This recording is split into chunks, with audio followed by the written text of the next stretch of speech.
তারা ভগবান। আসল কথা হচ্ছে তারা ভগবানের অবিচ্ছেদ্য অংশ, জীব। এটা সত্য কথা। কিন্তু তবুও তাদেরকে এতটা সম্মানের শ্লোকগুলি দেওয়া হয়েছে কেন? যাতে করে তাদের প্রতি শ্রদ্ধাটা ঠিক থাকে। ঠিক যেমন আমি আমার নিজের উদাহরণ দিয়েই বলেছি এখানে। অনেক সময় মানুষ স্টেজে বা মঞ্চে উঠলে অনেক ধরনের বিশেষণ দিয়ে থাকে। সেটা বাস্তব না। সেগুলো সব বাস্তব হবে তার কোনো মানে নেই। হ্যাঁ, সেটা তবুও তারা কেন বলে? ওই যে তাদের যেন শ্রদ্ধাটা থাকে। তো এইরকম শাস্ত্রে অনেকে, এমনকি দেবতাদেরকেও অনেক জায়গায় ভগবান বলা হয়েছে না? কিন্তু দেবতারা কি সেটা স্বীকার করেছে? না। না। যেমন সবচেয়ে বেশি, যেমন মানে ভগবান শ্রীকৃষ্ণের পরে আহ, ভগবানের অবতার গণের পরে দেবতাদের ভিতরে যাকে ভগবান বলে বর্ণনা করা হয়েছে শাস্ত্রে, তার নাম মহাদেব। ঠিক আছে?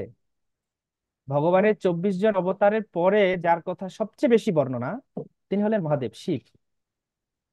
তাকে ভগবান বলে বর্ণনা করছে নিখিল শাস্ত্র। কিন্তু তিনি কি নিজেকে ভগবান বলে স্বীকার করেছেন? না প্রভু। না, তিনি স্বীকার করেন নাই। তিনি বলছেন আমি হচ্ছি কৃষ্ণের দাস।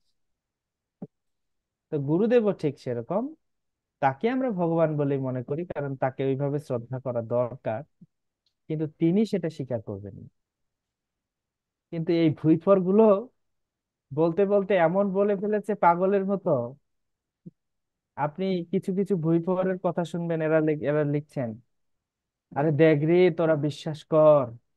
অনুকূল ঠাকুর, এটা একটা, উনি একটা ভুইফর। ইনি হচ্ছে এই তার ইয়েতে লিখছেন আপনার সত্যানুসরণ না, এটা পুণ্যপুঁথি বলে ওদের বইটা। হ্যাঁ, দুইটা বই ওদের মেন, সত্যানুসরণ আর পুণ্যপুঁথি। তো পুণ্যপুঁথিটা হচ্ছে ভাবতরঙ্গ 24। তো উনি বলতেছেন একটা পর্যায়ে গিয়ে, দেখ রে তোরা সব বিশ্বাস কর, সব আমাতেই মিশে গেল। চৈতন্য, অদ্বৈত, নিত্যানন্দ, কৃষ্ণ, রাম আদি সব আমাতে মিশে একাকার হয়ে গেল। হ্যাঁ, তোরা বিশ্বাস কর আমি সেই। তো এই যে কথাটা তিনি বলছেন, এটা একটা ভুইফোর গাঁজাখড়ি গল্প। কিছুই দেখা যাচ্ছে না, ভাবাবিষ্ট হয়ে উনি এই কথাগুলো বলছেন, আর গাঁজাখোরের মতো কিছু অন্ধ শিষ্যরা সেই কথাকে বিশ্বাস করে তাকে পরম তত্ত্ব বলছেন। ঠিক না? তাই মহাদেবকে ভগবান বলা হয়েছে, কিন্তু মহাদেব স্বীকার করেছেন কি ভগবান? না প্রভু। তো গুরুদেবকে আমরা ভগবানের মতো পূজা করি, কিন্তু গুরুদেব কি নিজেকে ভগবান মনে করেন? না। না, তিনি মনে করেন আমি ভগবানের, হ্যাঁ, সেবক। তা এগুলো আমি যা সূত্রটা দিয়েছি, এখন আপনি যত অধ্যয়ন করবেন, যত আপনার ভিতরে শ্লোকগুলো মুখস্থ করবেন, তথ্যগুলোকে আপনি ডেভেলপ করবেন, দেন আপনি ভালো প্রচারক হবেন, আপনি উপস্থাপন করতে পারবেন। দক্ষতা লাগবে, এটা একদিনের ক্লাসে হবে না। হরে কৃষ্ণ।